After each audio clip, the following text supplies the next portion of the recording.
tardes a todos. Muchas gracias en nombre de Editorial Independiente por acompañarnos hoy en esta presentación de la primera novela de José Arco, La piedra número 7. Quiero expresar mi especial agradecimiento a don Miguel Ángel Piedrola, director de este Museo Interactivo de la Música, por habernos concedido el lujo de brindarnos este magnífico escenario para este acto. Asimismo, agradecer a Iván Martínez Ullin el haberse volcado desde el primer momento en este proyecto y haber escrito el epílogo de La piedra número 7 y acompañarnos hoy para presentarlo. Iván Martínez es un escritor malagueño especializado en el género novelístico, con un importante bagaje literario, hablado por casi 20 años ya de experiencia en el sector. Su obra se desarrolla en diferentes disciplinas dentro del campo de las letras, pasando desde la narrativa contemporánea, la novela, terror, fantasía, ciencia ficción, guión de cómic, novela gráfica y artículos de opinión en prensa especializada y nacional. Incluso como letrista de canciones con músicos de dilatada experiencia. Entre sus títulos editados con anterioridad, cabría destacar El diario de un cazador, Linaje, que fue editada en 2008, escogida por el Ministerio de Educación para su proyecto Lecturas Viajeras de Arce, o El vuelo de cisne, que fue seleccionada en 2010 como mejor novela del año por varios clubes de lectura. Él es diplomado en Contabilidad y Gestión de Empresas, ha sido redactor e impulsor de la Gaceta El Juglar, redactor y locutor de informativos, director del programa de radio Madrugada Malacitana y articulista de Panini. Es la editorial responsable de la edición europea de los productos de Madre. Ha ejercido el cargo de director del Departamento de Redacción Editorial y Publicitaria en la Agencia Más Creativos y es académico numerario de la Academia de las Artes y las Letras Santa María de la Historia de Málaga, de la que también ha sido vicepresidente. Una isla llamada Utopía, que fue editada la primera en Editorial Independiente en 2014, fue la primera que escribió y aún así la tercera en editar, y ha sido ya traducida al inglés y al francés y va por la segunda edición. Vamos a poner un pequeño book trailer del libro.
Si me ha dado la palabra a Iván para que comience la presentación. Muchas gracias, Juan Luis. Muchas gracias al Museo Interactivo de la Música por brindarnos este espacio maravilloso. Gracias a ustedes por su asistencia. El público es esencial, siempre digo que es el que da vida a los libros. Sin ustedes esta aventura no tendría sentido, no habría autores, no habría editores. Muchas gracias. José, es un honor que me hayas escogido para epilogar y para presentar tu novela esta tarde. Es una responsabilidad, siempre que un compañero se acuerda de uno para un evento como este, porque es la presentación en sociedad de de su hijo, como digo yo, son sus niños. Ha tardado mucho en escribir esta novela, hay mucho trabajo volcado en cada libro. Y para nosotros son como nuestros niños, yo los considero así. Y por lo tanto, introducirlos en sociedad es un momento para el autor duro, pero como digo yo, José no es el protagonista es el niño. José es el padrino de excepción y estoy seguro de que con todo el cariño que ha volcado en este libro va a saber llegar a ustedes. José no es un escritor al uso. Dice Editorial Independiente de él, que no es, precisamente que no es un narrador al uso. La casualidad dio un vuelco a su vida cuando tras 15 años fue despedido de la empresa en la que trabajaba. La casualidad, que le había convertido en un lector empedernido y coleccionista de libros cercano al paroxismo, logró, por boca de su esposa, empujarle a iniciar una terapia literaria que además servía para hacer realidad un sueño que se llevaba años fraguando. Esto es muy habitual. Los autores generalmente, primero somos lectores empedernidos y segundo, tenemos la idea de escribir un libro probablemente desde hace mucho tiempo, ¿verdad? Dicen que es uno de esos sueños que hay que cumplir en la vida. También quiso la casualidad que, por su condición de cofrade y amante de la Semana Santa en general y de la malagueña en particular, hubiera adquirido en sus muchos años bajo los varales de María Santísima de la Trinidad Coronada los suficientes vivencias, vamos a ver porque estoy de la vista, datos y conocimientos como para cometer una novela que entre golpes de tambor y saetas casi vespertinas encierran un enigma de difícil solución que implica a la propia familia del autor. Esto no lo voy a tocar, voy a dejar que sea él el que lo explique. La casualidad revela la existencia de una fotografía que se convierte en piedra angular de esta historia a caballo entre los hechos históricos del pasado siglo y la realidad novelada que hilvana el argumento principal de este viaje. La casualidad ha propiciado la edición de esta primera obra de José Arcos. Si ustedes tampoco creen en la casualidad, entonces disfrutarán de la piedra número 7. Digo que José no es un escritor al uso precisamente por esto, porque a pesar de ser un gran lector y demás, ha llegado como por accidente, como si fuera una terapia, a escribir este libro. Y es cierto que los libros son terapéuticos en algunos casos, pero también es cierto que no todo el mundo puede volcar en un libro de estas características una historia que sea interesante para el público. Es decir, que el acto terapéutico no siempre está ligado a hacer una buena novela. En el caso de José se han juntado ambas cosas. José, a nivel personal, para el que no lo conozca, diré que es inquieto, que es afectivo, que es vital, que es amigo de sus amigos, que me parece muy importante, y por encima de todo está dotado de una cualidad que yo considero indispensable en la vida, en general, que es una buena persona. Añadiré que como escritor es un narrador más que capaz, solvente y un excelente colega. Y ya no te duermas la píldora, porque no eres el protagonista. He dicho que el protagonista es tu niño, es el libro. Y vamos a hablar ahora de la piedra número 7. Soy enemigo de desvelar la trama de un libro antes de que los lectores hayan tenido posibilidad de leerlo. Siempre lo digo, me repito mucho, pero es que es cierto. Desvelar la trama de un libro antes de que ustedes se lo hayan llevado a casa y lo hayan podido disfrutar es como desvelar el final de una película antes de tener ocasión de verlo. Por lo tanto, no voy a tratar del argumento del libro, pero sí les voy a dar unas pequeñas pinceladas para que se hagan una idea de lo que trata la novela. A mí hay dos cosas que me sorprendieron cuando leí La piedra número 7, tuve la suerte de leerla antes de que fuera editada, y me sorprendió mucho que José la ha escrito de una manera que no suele ser la habitual en un autor novel. Ha ligado dos historias que confluyen hasta formar un todo. Por un lado tenemos una parte costumbrista, con una familia que emigra desde Priego de Córdoba, por circunstancias personales, y se afinca en Málaga. Y por otra tenemos la parte más misteriosa quizá, que es la que tiene que ver con un millonario americano, James Jarrett, que es coleccionista de obras de arte y que se interesa por una talla en particular. Es una novela coral, que es la otra parte que me sorprendió del libro. Generalmente los autores noveles suelen coger un único personaje y eso sí lo ayudan de personajes secundarios. En el caso de José, valiente y osado como es él, dijo no, ¿por qué me voy a conformar con uno? Pudiendo tener unos cuantos más. Y ha creado toda una novela con una gama de personajes que yo creo que casi nos haría falta el triple de páginas para saber todo lo que queremos de ellos. Yo me he quedado con ganas de saber cosas, de los personajes. O sea que lo mismo, no te digo una segunda parte, pero... Ahora, si les digo que es un libro coral, también es cierto que la novela adolece en este caso de un gran protagonista. Adolece entre comillas, porque hay dos protagonistas fundamentales en el libro, por lo menos desde mi humilde punto de vista. La talla del Cristo de la Buena Muerte y Ánimas, del excelso escultor Pedro de Mena, por una parte, que es quizá el hilo conductor de todo el libro, y por otra, la propia Málaga, que José casi convierte en un personaje, en ella transcurre toda la acción, nos da una visión costumbrista y además cercana a la realidad histórica de varias fechas muy importantes, aunque la que más presencia tiene es la de 1931, cuando se produjeron una serie de hechos que están muy relacionados con el argumento, que probablemente ustedes conocen sobradamente. Yo adjetivaría como luctuosos en aquella madrugada. A mí estas cosas me hacen reflexionar mucho. José inicia el libro con una frase de un genio, de Cicerón, sobradamente conocida también, que dice que un pueblo que olvida su historia está condenado a repetirla. Y tiene mucha razón. Y yo diría que tenemos que estar ojo a visor para que eso no vuelva a ocurrir. Aún así, José lo trata con mucha objetividad, desde mi punto de vista, y no les adelanto más. Que disfruten del momento ustedes. El golpe de efecto final del libro, que no les voy a contar, sí encierra a dos personajes que a mí me encantaron. Fue un momento que disfruté muchísimo. Después de haberlo pasado muy mal con esa madrugada del 31, José da un golpe de efecto absolutamente de picaresca ibérica al más puro estilo, y lo reflejan dos personajes que yo asimilo parecidos a Rinconete y Cortadillo, ¿no? del genial Cervantes. Digo yo que coincidir con un maestro no es mala cosa nunca, ¿eh?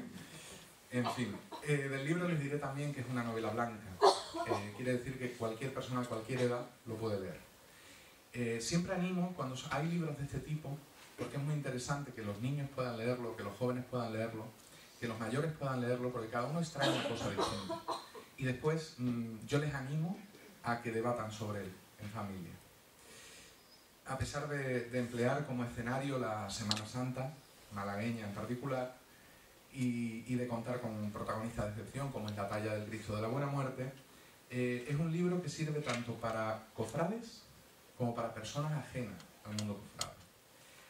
Es obvio, estando en Málaga, estando en Andalucía, la Semana Santa no es algo exclusivo nuestro, pero está muy relacionado con la idiosincrasia del pueblo andaluz. En el caso de José, ha sabido utilizarlo, pero no hacerlo exclusivo, o que se necesite un conocimiento previo de la Semana Santa para poder disfrutar de la novela, y eso es muy importante. Lo digo porque yo, que no soy persona cofrade, soy ajeno, a pesar de que he dado algún pregón de Semana Santa, soy totalmente ajeno al mundo cofrade, he podido disfrutar de la novela en plenitud. Estoy convencido de que este libro va a ser un buen compañero de viaje. Yo les recomiendo que se lo lleven, que lo disfruten, que lo gocen de principio a fin, como hay que hacer con todo libro. Estoy convencido de que va a ser un gran éxito y de que va a ser solo la primera de las muchas novelas que veremos de mano de José. Te cedo la palabra, y les animo a ustedes a que disfruten de la piedra número 7. Muchas gracias.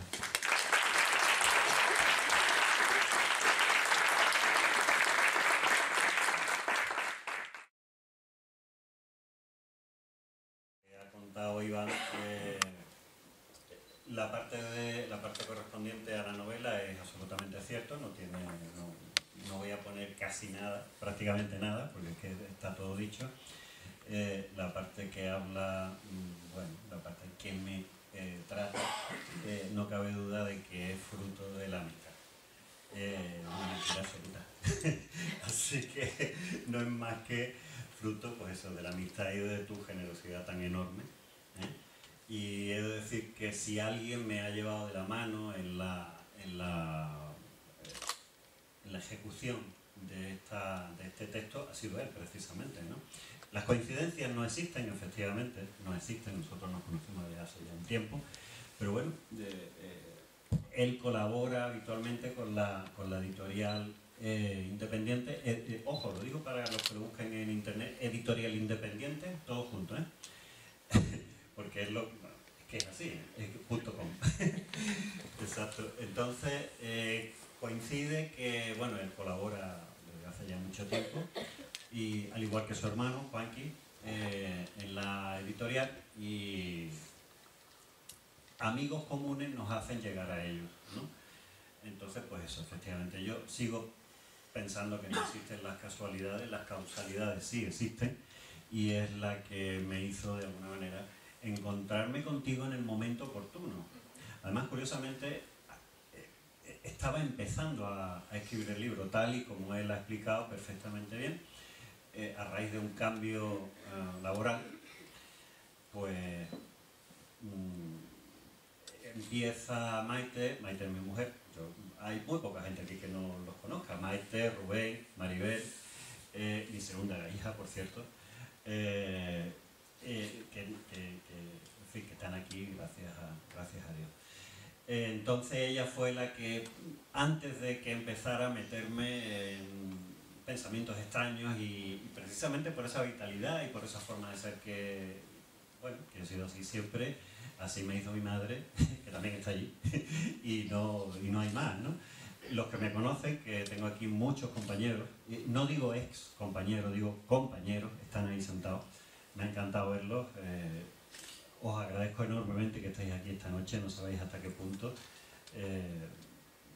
bueno, contar con vosotros ahí, para mí es un orgullo, y sobre todo ha sido un orgullo haber sido compañero vuestro durante 15 años. Así que muchas gracias a vosotros por estar ahí. Y por haber venido, obviamente. Entonces, como decía, Maite fue la que de alguna manera me incitó a escribir algo que llevaba pensando desde hacía mucho tiempo. Es verdad, la Semana Santa me gusta una barbaridad, los que me conocen lo saben. Soy hombre de trono desde hace un montón de años y pienso seguir siéndolo, solo dos más, porque es lo que me permite mi edad. En la Trinidad Coronada vamos hasta los 55. Entonces, pues este y el que viene. Después pues ya veré lo que hago. Entonces, sabe de mi devoción por la Semana Santa y sabe que conozco muchas cosas de Semana Santa a través de mi padre, a través de mi madre, a través de mis tíos. En fin, siempre en mi casa se ha vivido un ambiente muy cofrade y eso me ha hecho conocer muchas cosas. Sobre todo muchos datos y muchas cosas, curiosidades. La idea real del principio era hacer un pequeño libro de anécdotas. Empecé, digo, bien, esta que me contó mi padre la voy a escribir. Y vi que estaba bien. Y seguí. Y de una anécdota pasé a un pequeño texto novelado. Y de ese pequeño texto novelado a contar un poco de mi experiencia personal. Y efectivamente, vais a ver que el primer título, el primer capítulo del libro se llama Un papel hecho terapia, efectivamente. Eso hizo, bueno, pues que ese tiempo de más que me había regalado la vida de alguna manera, pues lo aprovechaba simple y llanamente. Entonces, en ese momento, en esos días, pues coincidimos pues en una cena, a través de Juanqui, bueno, nos conocemos. Y, oye, y ya sale pues la conversación. Pero ¿cómo? ¿Que tú estás escribiendo? Sí, estoy escribiendo. Bueno, déjame que lo vea. Entonces ya empezamos las lecturas correctivas. Yo te mando, tú me devuelves, esto no lo pongas, esto sí lo pongas, y así hemos estado 9 meses, justitos 9 meses. O sea, y él siempre dice que los libros son sus niños. Yo, afortunadamente, Iván, los tengo de carne y hueso. Uno, Rubén, y que yo le digo siempre, mi hija Maribel, que es sobrevenida gracias al amor que ellos dos se tienen, su pareja, obviamente. Entonces, fueron 9 meses de escritura, coincidiendo casi como, pues la gestación de un niño, un niño escrito. Entonces, pues así fue, así surgió la idea, así empezó todo y bueno, pues el agradecimiento enorme, sobre todo a Iván y bueno,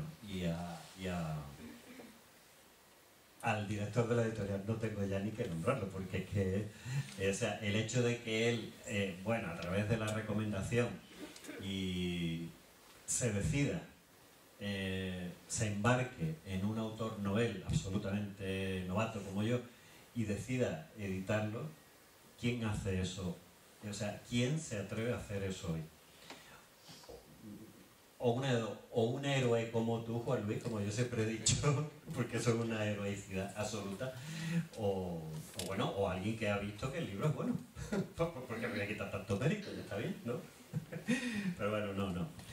La verdad es que el libro se deja leer, es muy fácil, es de lectura muy sencilla, no es nada enrevesado, no hay que tener un diccionario al lado, es un libro muy blanco, efectivamente, es un libro que yo recomiendo, efectivamente, si no niños de la edad de Julia, pues a lo mejor le va a costar un poquito, pero a partir de 13, 14 años que tienen ya edad suficiente como para saber qué no hay que hacer.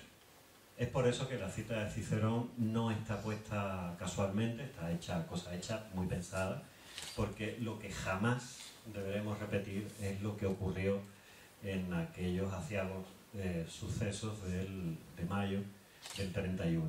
La locura de la gente, en definitiva, llevó a los mismos que estaban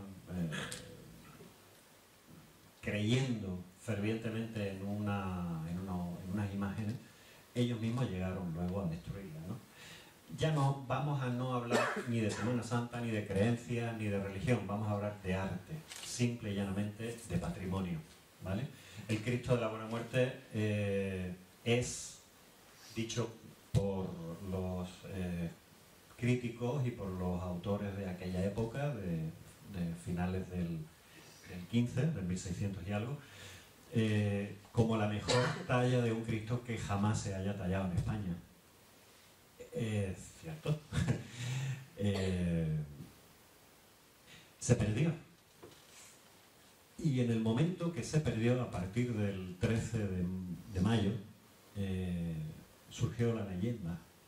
Es una leyenda que habitualmente, siempre en Cuaresma, por esta fecha, pues bueno, siempre hay un retazo, siempre hay una alusión al Cristo de Mena, porque sencilla y llanamente porque hace casi 75 años de esto y todo el mundo, bueno, o sea, hay gente que lo sigue buscando, eso es absolutamente cierto, puedo daros nombres de personas que lo están buscando, yo no lo estoy buscando, pero sí he dado una idea de qué pudo ocurrir con él, y es una idea que quien lo está buscando ha dicho que es totalmente plausible, que es perfectamente posible de que eso hubiera ocurrido de esa forma. Entonces, pues, simplemente me he limitado a escribirlo, no he hecho otra cosa. También paso de puntilla por la política de la época, bueno, los principios de la Segunda República, sin querer meterme muy en profundidades ideológicas, para que siga siendo un libro blanco, para que no tenga ninguna connotación política hacia ningún sitio, ¿no? Entonces he querido pasar de puntilla. También he querido dejar cosas curiosas, como por ejemplo está la reproducción exacta de la carta de renuncia al trono de Alfonso XIII. Está puesta ahí, porque la he encontrado. Y como curiosidad, los datos que se aportan en este libro son absolutamente ciertos. De hecho, están sacados de un trabajo de Pepe Jiménez Guerrero, un doctor en historia, muy conocido por la gente de Málaga, bueno, muy conocido en muchos ámbitos, y los datos han salido de él. De hecho, le hago un agradecimiento especial, aparte del obvio, a Iván y a Juan Luis, a él, a la única persona, digamos, no relacionada con mi familia, con nuestra amistad, al que le hago un agradecimiento por haberme cedido esos datos que son exactos, son absolutamente correctos, para que el libro tenga verosimilitud. Es que la tiene y es tal cual fue, tal cual ocurrió. Poco más, bueno, poco más y mucho más, porque ahora ya se trata de leerlo. Es verdad que, como he dicho antes, se deja leer.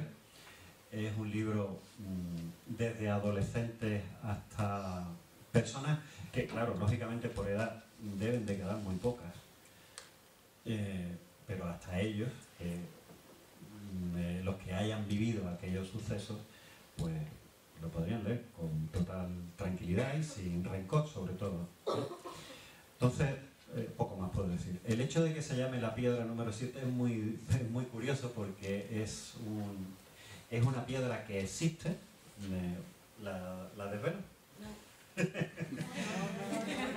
¿El dónde está? No. ¿No queréis saberlo? Pues lo vais a saber cuando leáis el libro. Es un sitio de Málaga muy visitado, muy conocido, y muy bonito. Además, un sitio precioso, un sitio muy tranquilo. Yo creo que está todo dicho. Hacer mención a Pedro de Mena como escultor, como imaginero, antes que como imagen sagrada, ¿de acuerdo? En el sentido de que, pese a ser muy cofrade, como ya creo que ha quedado bastante claro, no es un libro cofrade, es un libro de aventura.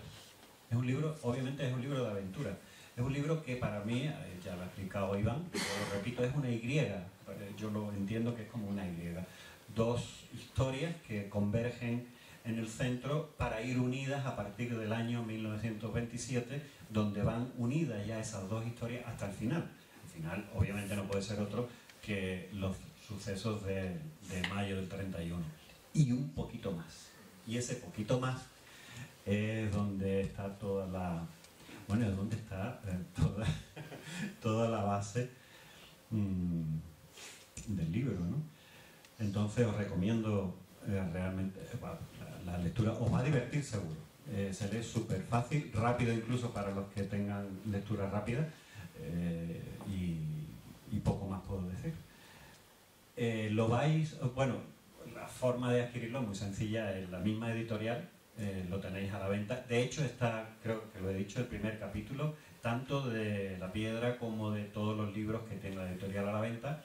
También podéis adquirirlo aquí directamente. Y hay dos librerías que se han ofrecido a tenerlo ellos en sus escaparates, en sus estanterías, como son Luces, en la Alameda, y la de Mapas y Compañía, en Calle Compañía.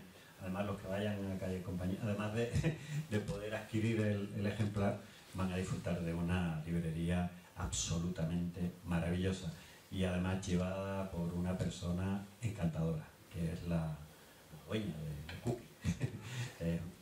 Encantadora. Poco más. Muchas gracias y espero que os guste.